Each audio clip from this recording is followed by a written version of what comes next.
Oke, selamat sore semuanya. Selamat sore. Kita udah di akhir minggu penghujung tahun 2025. Wow, kita nanti berapa hari lagi nih? Sekarang tanggal berapa? 28, 29, 30, 31. 3 hari lagi kita mau masuk tahun yang baru. Gak terasa ya, apa yang udah kita lewati setahun ini mungkin ada yang, aduh, tahun ini bener-bener tahun tersulit yang pernah saya lewati gitu.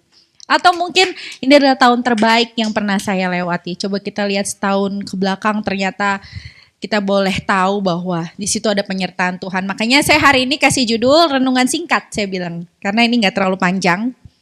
Facing the new season. Jadi setiap kita memang selalu menghadapi new season itu adalah musim yang baru dalam kehidupan kita ya. Kita tuh selalu ngadepin, kadang ada musim yang baik, ada musim yang kurang baik, ada musim yang sedang sedih dan sebagainya.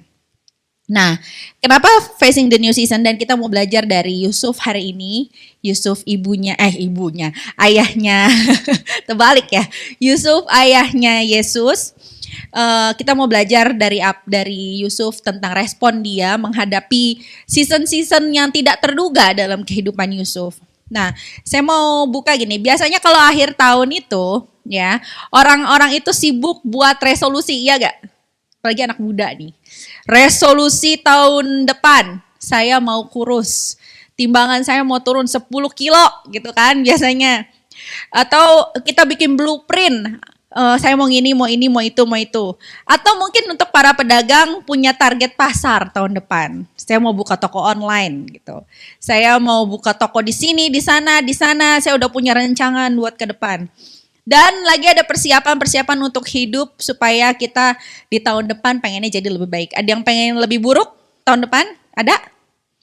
Nggak ada ya, semuanya pengen lebih baik gitu. Nah, ini juga banyak saya temukan bahwa juga banyak orang yang akhir tahun itu pergi ke kelenteng. Minta dikuamia lah gitu ya. Datang ke peramal atau datang ke orang pinter. Bahkan ada yang lihat-lihat astronomi gitu kan. Tahun depan apa nih ya? Show apa yang ciong di tahun depan gitu. Langsung nyari show apa yang ciong di tahun depan. Saya show-nya apa? Atau terbalik, show apa yang paling hoki di tahun depan gitu kan. Udah baca-baca, ada bukunya. Lalu kalau orangnya suka astronomi, peruntungan bintang apa ya yang paling depan? Atau peruntungan bintang Gemini apa yang bintangnya Gemini tahun depan tuh kayak apa ya? Atau ada yang mungkin lihat ciong atau enggak karena dia mau berapa? Cocok gak ya tahun depan saya beli mobil? Cocok gak ya tahun depan saya beli rumah? Cocok gak ya saya buka toko, renovasi dan sebagainya? Banyak loh orang-orang yang perlu bahkan bertanya sama orang pinter untuk dia beli mobil atau beli rumah atau buka toko, jam berapa, masuk melangkah ke dalamnya. Itu semua kadang orang nanya sama orang pinter gitu. Dan ini juga banyak kita temukan Bapak Ibu bahwa banyak khotbah di akhir tahun di mana jemaat dipersiapkan untuk kamu akan menerima terobosan besar di tahun 2026. Pernah dengar? Terobosan besar, keuangan kamu akan lebih baik, kamu akan terus sehat sepanjang tahun dan lain-lain. Terima, gitu kan? Terima. Banyak sekali khotbah di akhir tahun yang mengajarkan jemaatnya siap-siap menerima kelimpahan berkat Tuhan di tahun depan.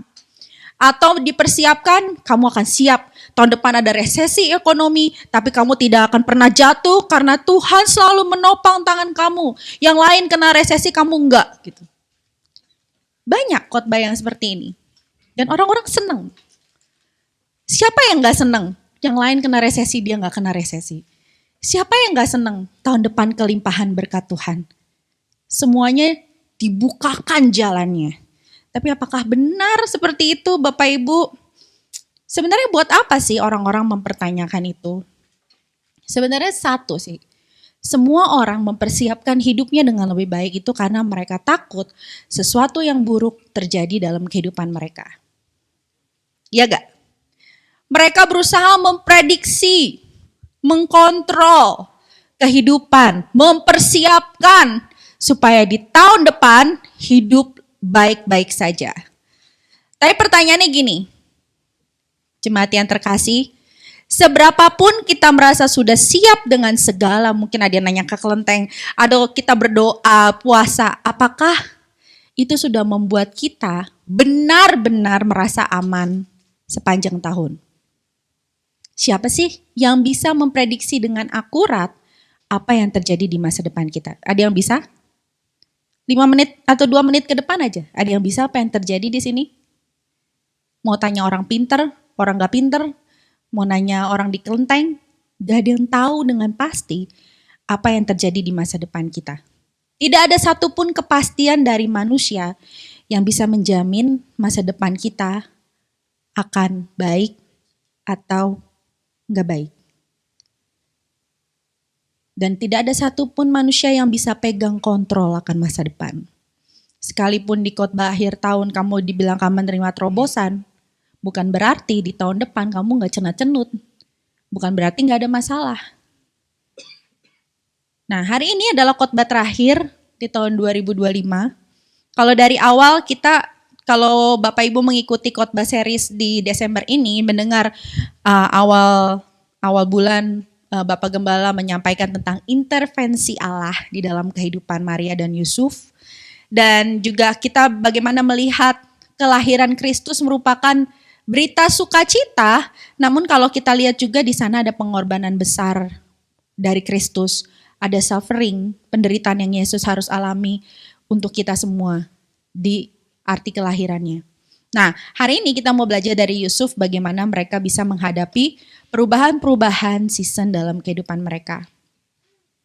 Bapak Ibu, kita tahu bahwa waktu Yesus dalam kandungan itu terjadi pembunuhan massal, seperti kemarin Bapak Pembina sampaikan, terjadi pembunuhan massal di mana bayi laki-laki di bawah 2 tahun itu harus dibunuh. Dan Yusuf harus pindah ke mana? Ke Mesir. Oke, kita mau baca Alkitab ya. Kita buka dalam Matius 2 ayat 13 sampai 15. Saya akan bacakan buat Bapak Ibu. Setelah orang-orang Majus itu berangkat, nampaklah malaikat Tuhan kepada Yusuf dalam mimpi dan berkata, "Bangunlah, ambillah anak itu serta ibunya, larilah ke Mesir dan tinggallah di sana sampai aku berfirman kepadamu. Karena Herodes akan mencari anak itu untuk membunuh dia." Maka Yusuf pun bangunlah, diambilnya anak itu serta ibunya malam itu juga, lalu menyingkir ke Mesir dan tinggal di sana hingga Herodes mati. Hal itu terjadi supaya genaplah yang difirmankan Tuhan oleh nabi, "Dari Mesir kupanggil anakku." Lalu apa yang terjadi setelah Herodes mati? Maka Yusuf ternyata harus pindah lagi ke tanah Israel. Di Matius 2 ayat 19 sampai 23 dikatakan, setelah Herodes mati, nampaklah malaikat Tuhan kepada Yusuf dalam mimpi di Mesir, katanya, "Bangunlah, ambillah anak itu serta ibunya dan berangkatlah ke tanah Israel." Tadi suruh lari ke Mesir, sekarang suruh balik lagi ke Israel.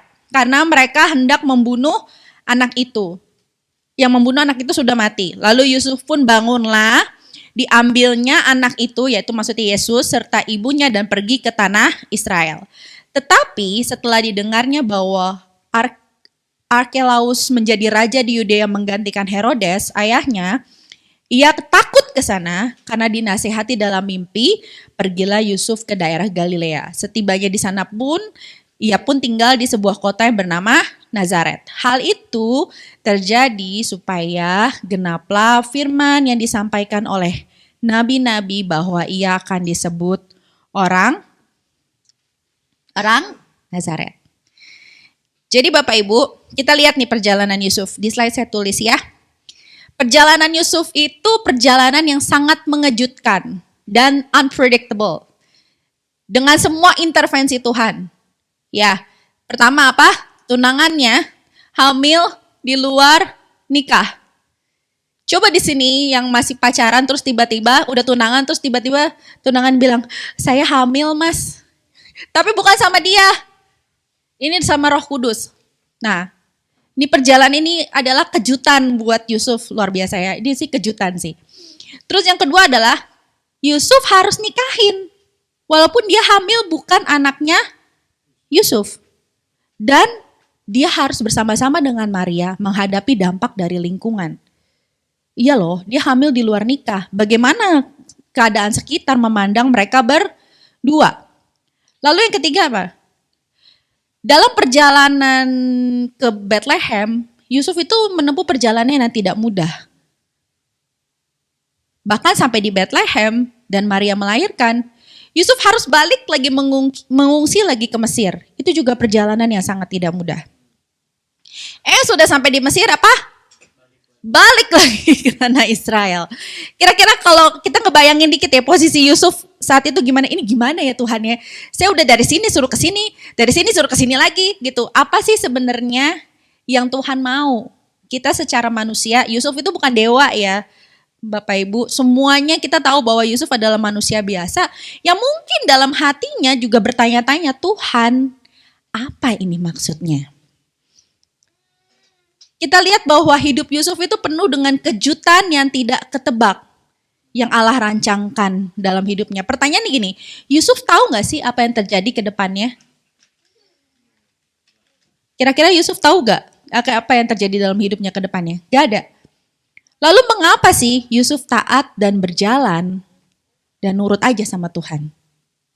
Kira-kira apa yang bikin Yusuf akhirnya, oke Tuhan, aku nurut aja sama Tuhan. Kita mau lihat poin pertama adalah 1. Yusuf menyadari kesetiaan Allah. Di Matius 1 ayat 22 sampai 23 itu selalu dikatakan gini, hal itu terjadi supaya genaplah yang difirmankan Tuhan oleh nabi. Sesungguhnya anak darah itu akan mengandung dan melahirkan seorang anak laki-laki dan mereka akan menamakan dia Immanuel, yang berarti Allah menyertai kita. Bapak Ibu, ayat 22 itu sangat penting. Karena apa? Kenapa menyadari kesetiaan Allah? Karena lewat ayat itu, Yusuf tahu bahwa ternyata yang disampaikan malaikat sama yang dinubuatkan oleh para nabi ini cocok, sinkron. Malaikat ngomong apa dan dia ingat, nabi juga pernah ngomong. Malaikat gak asal bicara. Dan ternyata apa yang dulu disampaikan oleh Allah digenapi lewat kehidupan Yusuf. Wow. Pernah kita nerima nubuat sesuatu yang besar dan ternyata nubuatnya ada dalam tangan kita. Itu luar biasa. Ini kenapa akhirnya Yusuf menyadari, oh ternyata benar. Cocok nih apa yang Nabi sampaikan dan apa yang malaikat sampaikan lewat kehidupannya. Bapak Ibu, kelahiran Yesus itu bukan kejutan, tapi itu adalah penggenapan janji Allah. Di slide saya tulis di Yesaya 7 ayat 14 dikatakan, sebab itu Tuhan sendirilah yang akan memberikan kepadamu suatu pertanda, sesungguhnya seorang perempuan muda mengandung dan akan melahirkan seorang anak laki-laki dan ia akan menamakan dia Immanuel. Jadi ternyata nubuatnya sudah dikatakan dan digenapi lewat hidup Yusuf. Jadi mengapa akhirnya Yusuf berjalan? Karena apa? Allah yang dulu berjanji dan bernubuat lewat nabi-nabi dan perkataannya sekarang menjadi nyata. Nah, kenapa akhirnya Yusuf yakin? Karena dari situ timbul keyakinan dalam diri Yusuf bahwa Allah Israel adalah Allah yang setia. Dia tidak melupakan janjinya. Bapak Ibu ingat gak bahwa dan terjadi di zaman intertestamental itu ternyata Allah itu berdiam selama 400 tahun dan sangat mungkin dianggap sudah meninggalkan. Ingat Bapak Ibu bahwa Allah tuh pernah berdiam selama 400 tahun. Biasanya dia pernah ngirimin nabi, dia kirimin raja, dia kirimin hakim-hakim, dia kirimin semua untuk membawa bangsa Israel dalam pertobatan. Tapi setelah itu 400 tahun Allah berdiam dan tidak mengomong apa-apa. Bahkan mungkin timbul dalam keraguan dalam manusia, apakah Allah masih ada? Atau mungkin dianggap sudah meninggalkan manusia. Di ayat 23, malaikat tidak menjanjikan hal yang mudah, namun janji penyertaan Allah bagi Yusuf. Yusuf taat karena ia percaya Allah yang setia menepati janjinya. Di slide saya tulis, Bapak Ibu, Injil itu memanggil kita untuk percaya. bukan ngerti dulu. Percaya dulu, bukan ngerti dulu. Kebalikan sama manusia. Aku pengen ngerti, kenapa aku harus kesini? Kayak Yusuf, mungkin kalau Yusuf adalah orang yang bebal dan tidak menyadari bahwa firman Allah hidup dan dia sudah mendengar bahwa belum pernah mendengar tentang nubuatan, enggak saya mau ngerti dulu maksudnya apa, baru saya jalan. That's human. Tapi kalau kita, Injil memanggil kita untuk percaya dulu sama apa yang Allah katakan, bukan mengerti dulu, jalan aja dulu. Karena semua perkataan yang Kristus, yang Allah tulis dalam Alkitabnya adalah ya dan amin.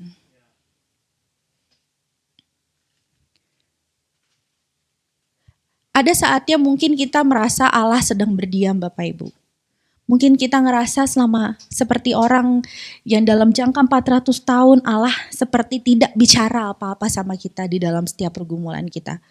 Kita merasa bahwa seperti dalam keadaan bingung, apa yang harus dilakukan, kenapa kita nggak ditolong-tolong, kenapa semua sepertinya waktu kita menuntut jawaban dari Tuhan dan meminta jawaban dari Tuhan, Tuhan tampaknya seperti diam dan tidak menolong apa-apa. Pernah Bapak Ibu?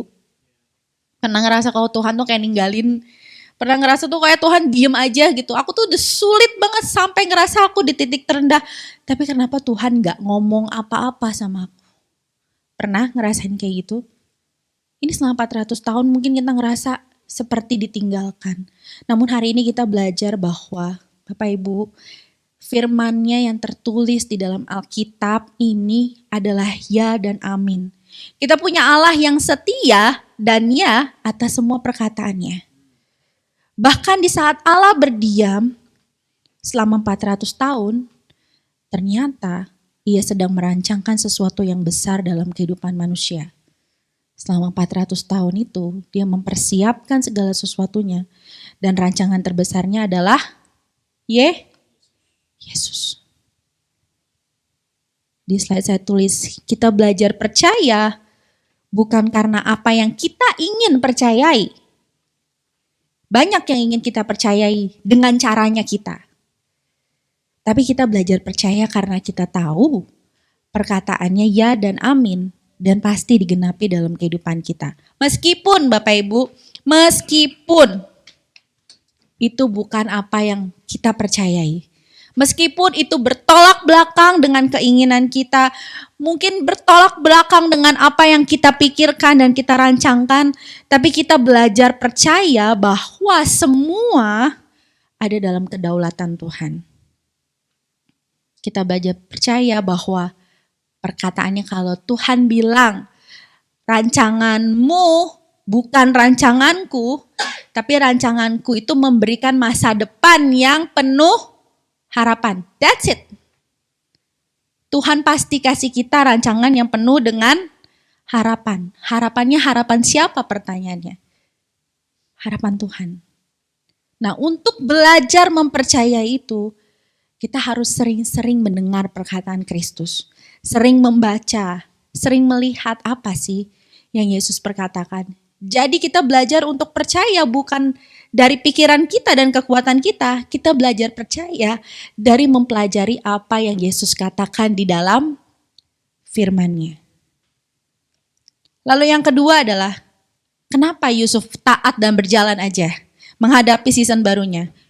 Yusuf melihat bagaimana Tuhan menyertainya di masa lalu. Di Matius 2 ayat 13-15 dikatakan gini. Setelah orang-orang Majus itu berangkat, nampaklah malaikat Tuhan kepada Yusuf dalam mimpi dan berkata, bangunlah, ambillah anak itu serta ibunya, larilah ke Mesir dan tinggallah di sana sampai aku berfirman kepadamu, karena Herodes akan mencari anak itu untuk membunuh dia. Maka Yusuf pun bangunlah, diambilnya anak itu serta ibunya malam itu juga, lalu menyingkir ke Mesir dan tinggal di sana hingga Herodes mati. Hal itu terjadi supaya genaplah yang difirmankan Tuhan oleh Nabi, dari Mesir kupanggil anakku. Bapak Ibu, ketaatan Yusuf semakin diteguhkan setelah ia melihat dan mengalami bagaimana Allah menolong dan menuntun Yusuf di masa lalunya. Saudara, buat kita yang buta akan masa depan ini ya, kita kan blind ya. Apa yang terjadi di tahun 2026 kita nggak tahu kan. Akan sangat sulit mengerti ketika Allah gini, kamu harus pindah ke sini. Atau Allah minta kita quit di sini, kita berhenti di sini. Atau bahkan Allah memutar balikan keadaan kita yang mungkin kita lagi nyaman-nyamannya ke tempat yang penuh dengan ketidaknyamanan. Pernah nggak? Ketika kita ngerasa bahwa kita udah oke nih di tempat ini nih, udah mulai survive, udah mulai nyaman, tiba-tiba kayak semuanya Tuhan, nggak, kamu tuh harus stop di sini. Kamu harus pindah ke tempat yang baru. Pernah kayak gitu Bapak Ibu? Atau enggak, kamu tuh udah selesai di season ini, kamu tuh harus pindah. Ayo. Enggak enak loh Bapak Ibu. Enggak enak kita harus menghadapi sesuatu, tapi ini Tuhan yang mau.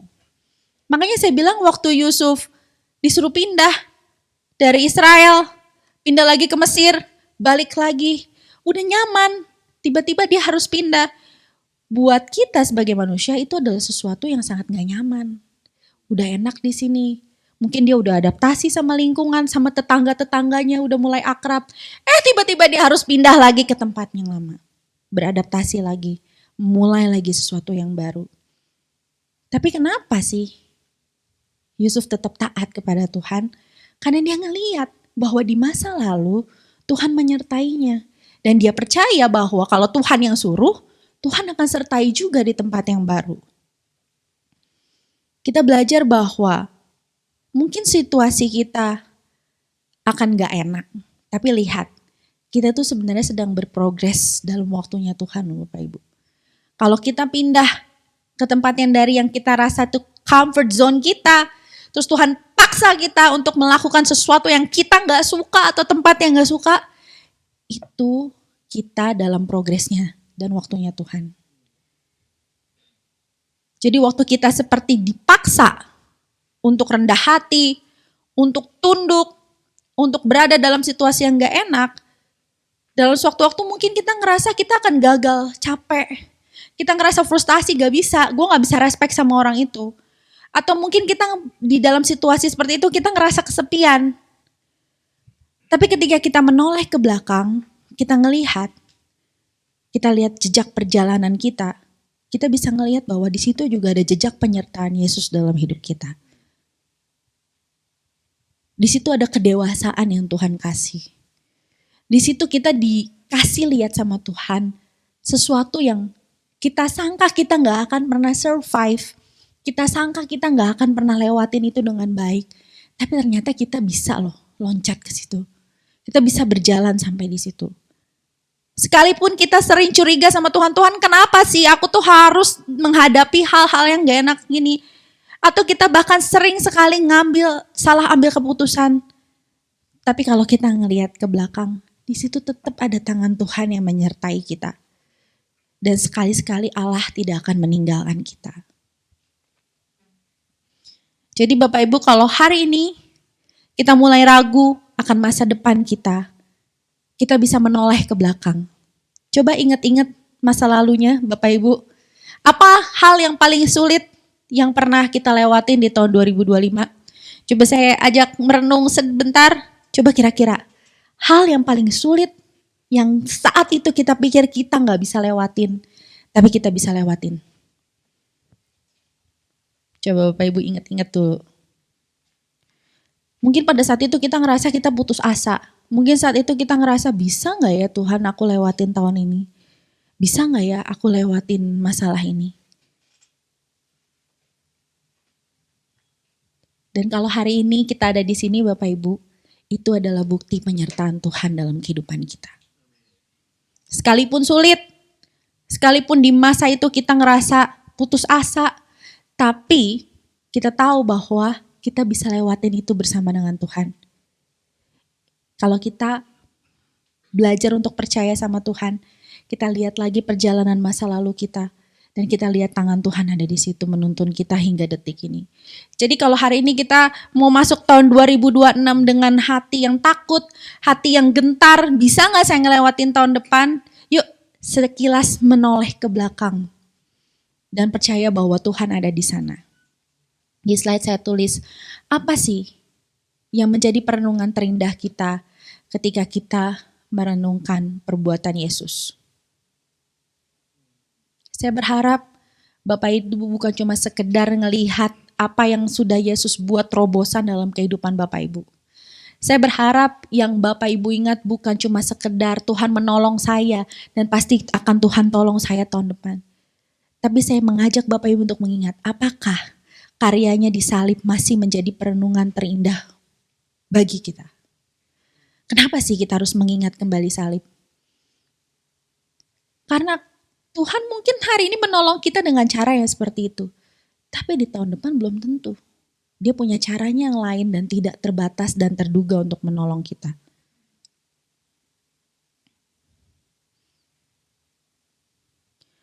Perenungan terindah yang tidak pernah berubah dan sempurna adalah tentang pengorbanan Yesus di atas kayu salib.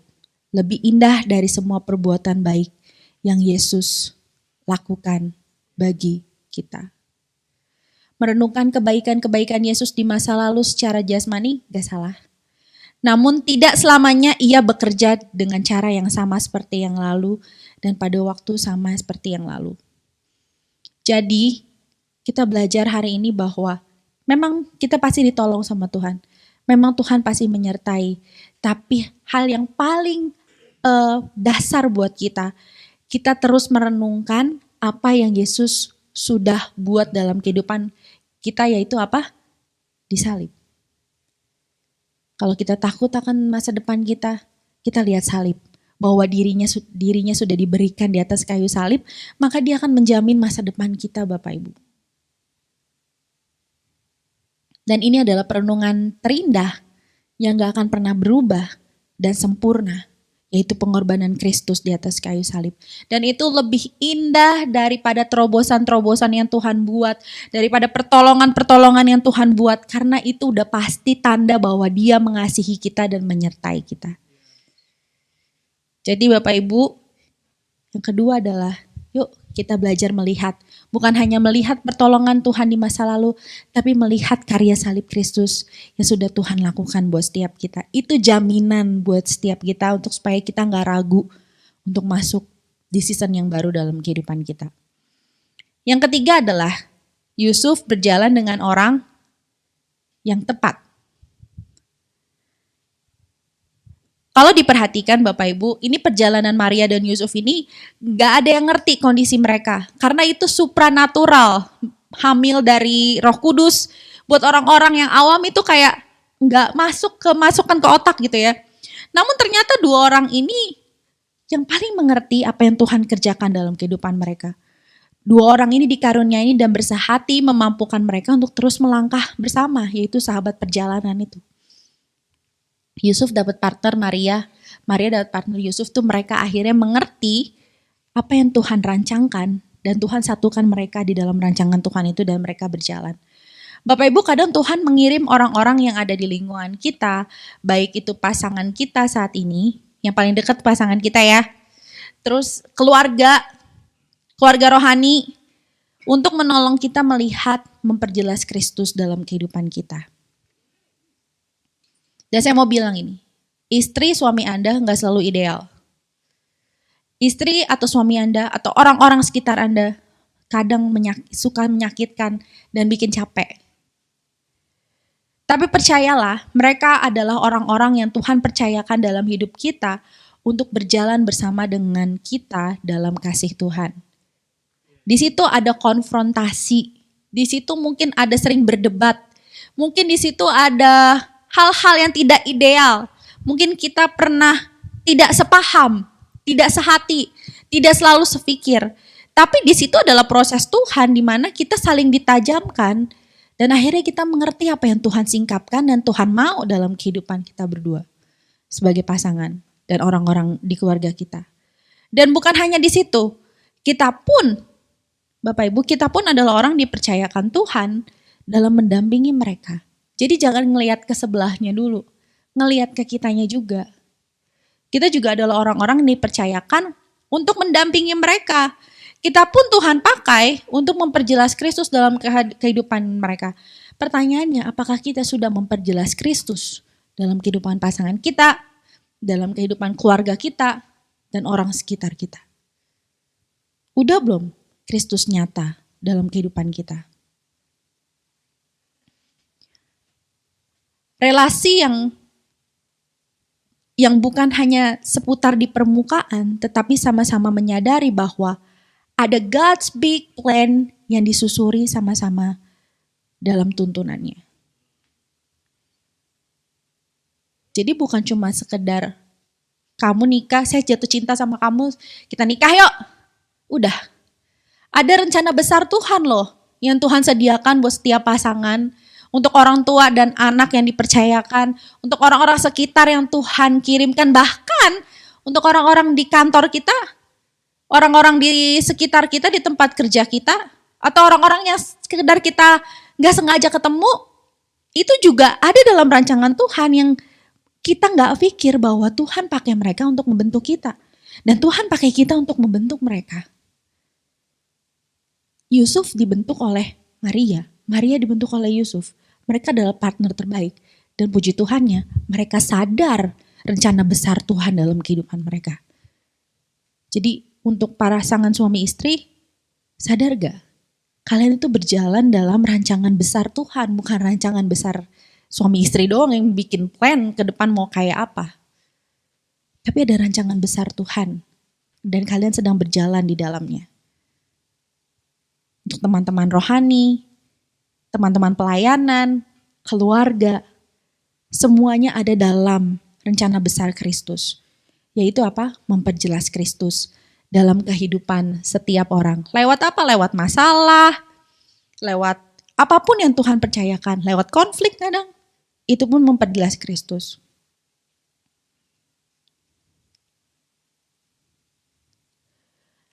Refleksinya gini, sudahkah kita menyadari bahwa pasangan kita adalah partner terbaik dari Tuhan untuk kita? Sekalipun suka nyebelin, sekalipun suka ngambek ya Bapak Ibu ya, sekalipun suka marah-marah, suka belanja, suka check out, kerja di Shopee bagian check out ya. Kerja di Shopee bagian check out katanya. Sekalipun pasangannya suka nyebelin gitu ya, kok gak ngerti-ngerti sih gitu. Sekalipun kita sering ngerasa terkikis atau sakit hati sama pasangan kita, sudah belum kita menyadari tetap bahwa pasangan kita itu adalah partner terbaik dari Tuhan untuk kita? Kalau belum, coba dilihat pasangannya. Coba lihat wajahnya, harus lihat ke belakang. Tuh, katakan coba, kamu adalah partner terbaik dari Tuhan.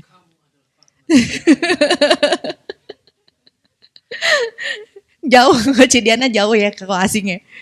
Kamu nanti ngomongnya di sana aja di depan. Nah, udah belum nyadarin bahwa kamu adalah partner terbaik dari Tuhan untuk menyingkapkan Kristus. Sekalipun kamu nyebelin, coba bilang ke sebelahnya, sekalipun kamu nyebelin. Penuh dendam. Sekalipun kamu nyebelin gitu. Tapi kamu adalah partner terbaik dari Tuhan. Terus yang kedua adalah, sudahkah kita memandang orang-orang yang Tuhan percayakan saat ini sebagaimana Kristus memandang kepada diri Anda sendiri? Bahwa Yesus itu mengasihi saya. Dan harusnya kasihilah sesamamu seperti Tuhan seperti kamu mengasihi diri sendiri. Udah belum kita mengasihi orang-orang sekitar kita seperti kita mengasihi diri sendiri? Atau enggak, harusnya gua dulu baru orang lain. Padahal kasih yang diajarkan Kristus adalah kasih yang berkorban. Kasih yang tidak mementingkan kepentingan diri kita sendiri, kasih agape yang selalu mementingkan kepentingan orang di sekitar kita terlebih dahulu. Udah belum kita memandang orang-orang yang Tuhan percayakan saat ini dan mengasihi mereka seperti kita mengasihi diri sendiri dan seperti Kristus mengasihi kita? Artinya di situ ada penerimaan. Sekalipun orang-orang itu ngeselin, artinya kita punya hati yang lebar dan legowo. Sekalipun orang-orang itu mungkin menyakiti kita. Karena Kristus melakukan hal yang sama seperti diri kita. Ada di sini yang ketika ngerasa kalau dirinya sedang melakukan kesalahan, terus Anda menyakiti diri Anda sendiri karena Anda melakukan kesalahan, ada? Jarang nih. Oh, hari ini saya jatuhin piring.